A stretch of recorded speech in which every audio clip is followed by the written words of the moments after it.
Дорогие друзья, как многие из вас уже знают, сегодня был захвачен спецслужбами Беларуси самолет международных пассажирских авиалиний Ryanair, который летел из Греции в Вильнюс, в международный аэропорт, и никоим образом не касался Беларуси, а лишь использовал воздушное пространство нашей страны. И на борту этого самолета находился наш бывший главный редактор, бывший коллега Роман Протасевич, который, собственно, и был задержан. Безусловно, версия пропаганды такова, что было сообщение о минировании на борту самолета, ну и всех пассажиров вывели и проверили багаж и документы. Ну, потому что в багаже могло быть заложено взрывное устройство. Вот. А в салоне могли быть оставлены вещи из ручной клади, где также могло быть находиться взрывное устройство. Хотя уже сейчас стало известно то, что о так называемом минировании сообщили сами белорусские диспетчеры. То есть этот террористический акт, а иначе невозможно назвать это событие, потому что власти одной страны захватывают при помощи военного истребителя гражданское судно. Это прямое нарушение всех возможных прав и конвенций при помощи загодя подговоренных диспетчеров, которые дают информацию о лжеминировании. Кстати, Следственный комитет Беларуси уже вроде как начал проверку по этому факту. Ну вот, собственно, они сами и признались. Это они лжезаминировали. И проверка завершится, скорее всего, так же, как и проверка в отношении избитых и убитых протестующих, то есть никак, но факт остается фактом. Был поднят военный истребитель для того, чтобы не допустить, чтобы не упустить этот самолет. Ведь известно, что таким же рейсом неделю назад летела из Греции, где была с рабочим визитом Светлана Тихановская, в аэропорт Вильнюс. И пропаганда уже везде трубит, что упустили. И вот Романа Протасевича не упустили, судя по всему. То есть это акт международного терроризма. Был поднят истребитель, оснащенный ракетами воздух-воздух. То есть предназначены для сбивания воздушных целей. То есть, как уже многие написали, спасибо, что не сбили. Напомним, что на нем находилось множество граждан Евросоюза. То есть, если честно, я не знаю, какие еще нужны доказательства Евросоюзу и НАТО о том, что террористический режим Лукашенко не считается совершенно ни с чем. И то, что он представляет угрозу не только для жителей Беларуси, но и для всех, кто залетает даже в его воздушное пространство.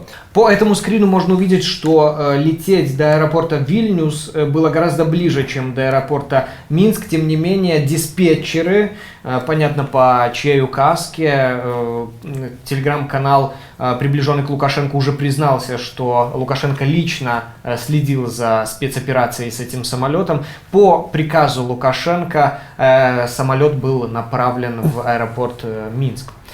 А сейчас некоторые подробности, которые нам на данный момент уже известны. И самое главное, самое важное, это то, что Роман непосредственно перед полетом, за несколько минут, находясь в аэропорту в Афинах, сообщал о том, что видит подозрительного человека, который крутится возле него и хочет его сфотографировать его документы. Но не придал этому большого значения и вылетел, конечно, не подозревая о том, что может произойти такое. Ну, о таком, собственно, и не догадываются, такого не ждут, потому что мир, цивилизованный мир, демократическая Европа привыкла все-таки к каким-то правилам, мерам, черте, за которую переступать все-таки нельзя. И сейчас по реакции международных политиков уже ясно, что одним лишь выражением глубокой озабоченности дело не обойдется. В принципе, важнейшие европейские политики Евросоюза, глава Еврокомиссии уже осудили то, что сейчас произошло, и сказали, что настало время для более решительных действий, о которых мы уже говорили неоднократно. Это как отключение Беларуси от международной системы банковских переводов SWIFT, так и признание этого режима, недемократического режима, фашистского режима, террористическим, коим он и является, совершая подобные террористические акты с угрозой для жизни, в том числе европейских граждан. Да, вот так премьер-министр Польши Матеуш Моровецкий высказался. Угон гражданского самолета – это беспрецедентный акт государственного терроризма, который не может остаться безнаказанным. Ну, мы надеемся, что хоть на этот раз европейские политики поведут себя более решительно и перестанут закрывать глаза на тот ужас, который творится в Беларуси, и, наконец-то, примут какие-нибудь действительно важные меры, которые помогут остановить уровень репрессий и в целом попробуют остановить эту ужасную машину насилия, которую развернул на территории нашей страны режим Лукашенко. Ну и, конечно же, уже шквал комментариев про этот инцидент с самолетом. Соцсети взорвались, люди, конечно же, не ожидали чего-то подобного. Хотя в последнее время от режима можно ожидать всего, что угодно. Мы помним и блокировку крупнейшего медиапортала страны Тутбай с полной конфискацией серверов, то есть сайт сейчас и архив сайта не работают. Также пару дней назад в белорусской тюрьме был убит лукашистами политзаключенный Витольд Ашурок, который был осужден на 5 лет до этого белорусским судом. Интересная и загадочная информация также приходит от наших источников. Есть информация о том, что истребители вылетали из того же места, где недавно погибли 2 летчика при выполнении тренировочных полетов, также под Барановичами, и есть вероятность, что это были тренировочные такие полеты для перехвата дальнейшего самолета. Также о захвате Романа Протасевича высказалась избранный президент Беларуси Светлана Тихановская. Она сказала, Лукашенко лично устроил международный скандал ради расправы над Протасевичем. Давайте посмотрим полностью, что она сказала. Неделю назад я возвращалась из Афин в Вильнюс точно таким же рейсом. Мы виделись с Романом Протасевичем в Греции. Он фотографировал наш рабочий визит. И 7 дней спустя режим поднял спецслужбы и истребители и организовал захват целого гражданского самолета ради того, чтобы взять Романа в заложники. Роман – известный белорусский активист, блогер и стипендиат журналистской программы имени Вацлава Гавела. В 2019 году он покинул Беларусь за угрозы своей свободе за сотрудничество с независимым телеграм-каналом «Нехта». Роман – один из тех людей, благодаря которым белорусы узнают правду о происходящем. И за это белорусские силовики возбудили против него несколько уголовных дел. А КГБ Беларуси внес Протасевича в список лиц, причастных к террористической деятельности. И сейчас его жизнь в опасности. Мы уже сообщили в офис РНР и Международную организацию гражданской авиации, потребовав начать расследование по факту произошедшего и принять меры, вплоть до приостановления членства Беларуси в Международной организации гражданской авиации. Время заявлений прошло. Очевидно, белорусы ожидают решительных действий и помощи от международного сообщества. Гибель политзаключенного Витольда Ашурка в тюрьме, уничтожение Тутбай, захват самолета. Все это результат безнаказанности, в которой режим разворачивает настоящую внутреннюю оккупацию. Отныне ни одному человеку из любой страны мира, который совершает полет над Белоруссией, не гарантирована даже базовая безопасность. Ведь сегодня Лукашенко лично устроил международный скандал, использовал военную авиацию против мирных граждан Беларуси и стран Европы с целью расправы над одним единственным человеком. Больше никто не застрахован. На месте Романа может оказаться каждый. Также мы связались с советником Светланы Тихановской Франаком Вечерко, чтобы узнать, какие меры для освобождения Романа Протасевича примет штаб Тихановской.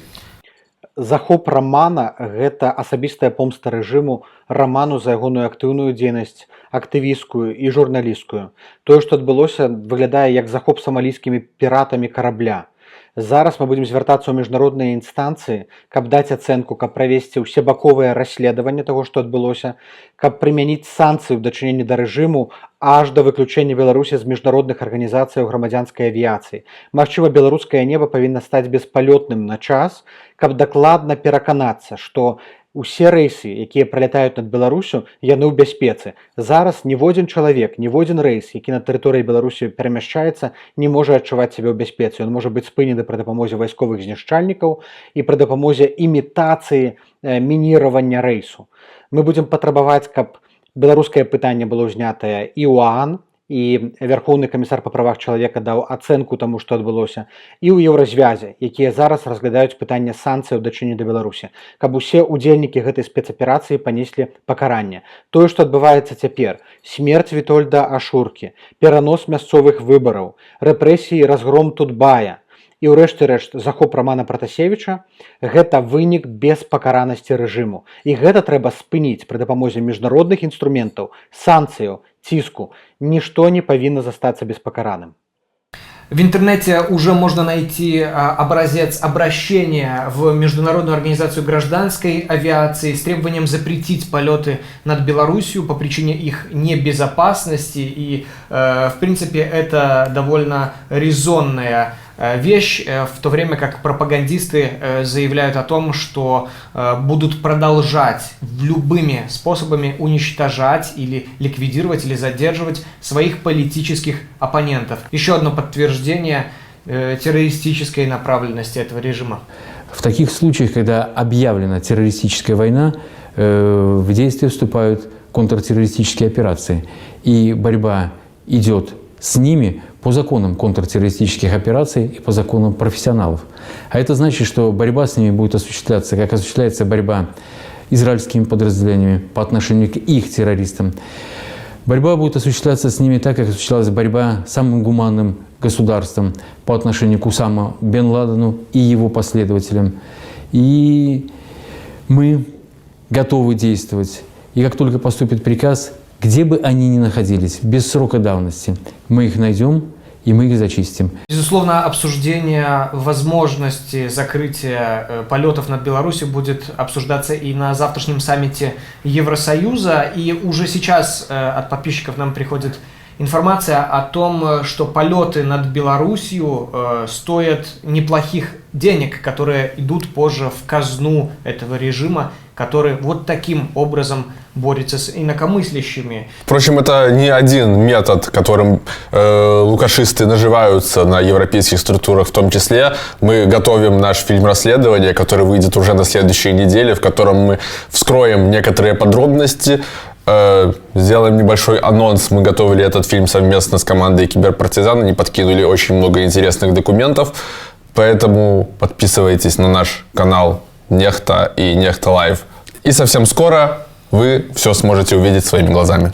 Еще один важный вопрос. Каким образом лукашисты могли узнать, что Роман Протасевич будет находиться на борту этого самолета? Он делал фотографии Светланы Тихановской в Афинах и, в принципе, не скрывал, что находится там, а самолет из Афин летает, в принципе, раз в неделю из Афин в Вильнюс. Поэтому, судя по всему, прошлый самолет со Светланой Тихановской, который летел, они перехватить не успели, а вот сейчас решили таким образом выслушать и совершить то, что было сделано.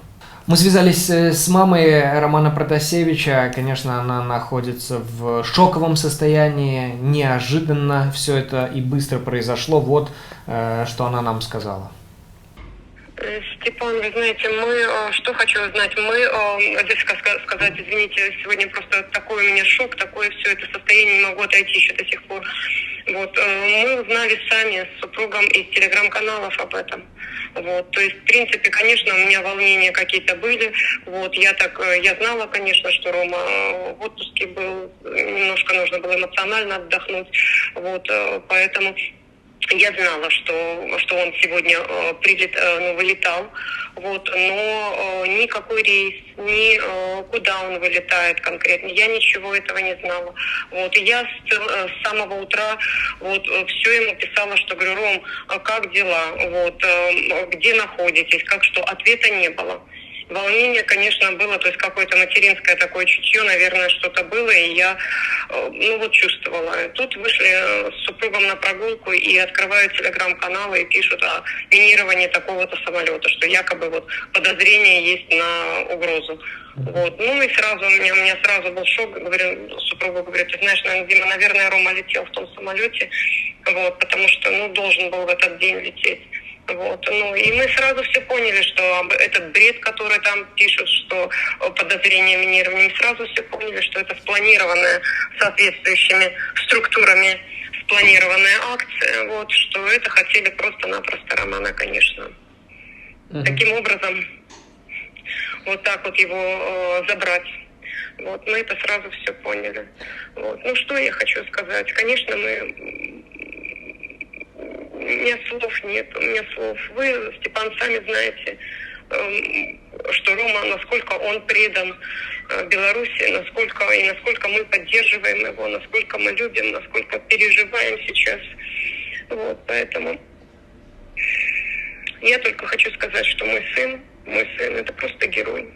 Просто герой. Вот, и я очень надеюсь, что международное сообщество сейчас поднимется, что очень надеюсь на это. Мне сейчас очень тяжело. Нам очень тяжело. Я просто вот что сегодня с самого утра, вот ему в телеграм-канале и в инстаграм, я ему все писал: Рома, как дела, почему не выходишь на связь? Вот, но думаю, может летят, может там что-то это самое. Ну и вчера, когда с ним переписывались, говорю: Ром, почему на связь не выходишь? Он говорит: мама, что-то там с симкой. Вот у него что-то с симкой случилось. Вот, может, это какие-то уже тогда были, вчера еще какие-то что-то там заблокировали ему, я не знаю. Но вот это вот была фраза, что он мне вчера написал, мы переписывались. Он говорит: мама, была просто проблема, что-то там с симкой. Вот. Или с интернетом на симке, что-то вот сейчас не вспомню. Вот так. И все, а сегодня я уже с ним нет. Уже сегодня вот говорю, ни ответа, ни привета. Вот так. Понятно. Ну, держитесь там, держитесь, мы будем делать вот сейчас все, что возможно. И все будет Ребята, хорошо. если можно, Да. пожалуйста, помогите как-нибудь, выручайте. Ну, пожалуйста. Вот, ну, все тогда. Да, добре. делаем все, что возможно. Спасибо, держитесь. Всего доброго. Спасибо. Спасибо. Конечно, задержание Романа Протасевича шокировало и нас. Вместе с ним плечом к плечу мы проработали несколько месяцев, и в те самые горячие периоды августа он был тут с нами, полон энтузиазма и желания наконец-то вернуться в родную страну и поскорее отдохнуть от всего того, что происходит. Но только сейчас у него получилось вырваться, и, к сожалению, с несчастливым финалом. Давайте посмотрим некоторые кадры с Романом Протасевичем в нашей редакции. Крумкачи! Разом зможем перемогти! А я тебе скажу для истории. Сейчас 21:14 6 августа, и до дня X в Беларуси остается сколько тут? 3-4 дня. И я не знаю, мы, короче, все уже немножко поехавшие на работе, мы все немножко чокнутые. Всем дико хочется отдыхать, и мы надеемся, что отдохнем мы уже, когда вернемся домой в Беларусь. Ну, впереди самое интересное и, я думаю, самая захватывающая часть, и, в общем-то, в какой-то степени кульминация нашей работы. Йоу-йоу-йоу-йоу-йоу-йоу!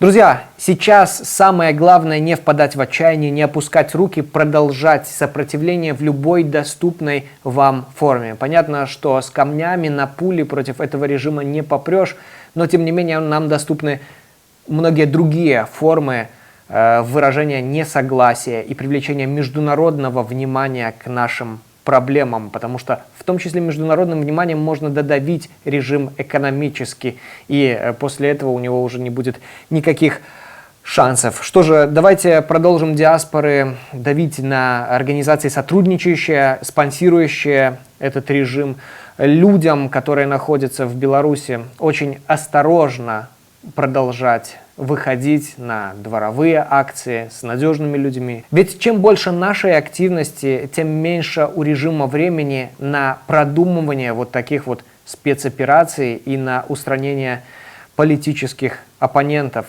Особой удачи хотим пожелать партизанским группам, которые все еще существуют на территории Республики Беларусь и которые не согласны мириться с происходящим и готовятся к своему часу.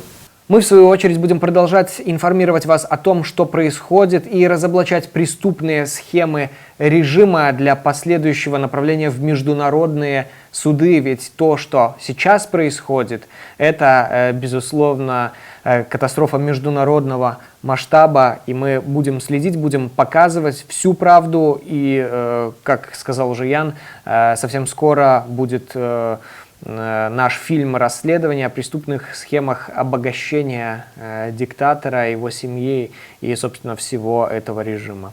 Спасибо, что остаетесь с нами. Подписывайтесь на канал, чтобы следить за дальнейшим развитием событий. Делитесь видео с друзьями, чтобы как можно больше людей узнало о том, что происходит сейчас. И извините нас за нашу растрепанность, мы не были готовы к записи этому видео, так же, как и Рома не был готов к задержанию. Однако надеемся, что совсем скоро он и другие узники совести выйдут на свободу, а в тюрьму сядут настоящие преступники. И мы будем делать все, что в наших силах и в наших руках. Того же желаем и вам. Всего доброго, до скорых встреч. Живи Беларусь!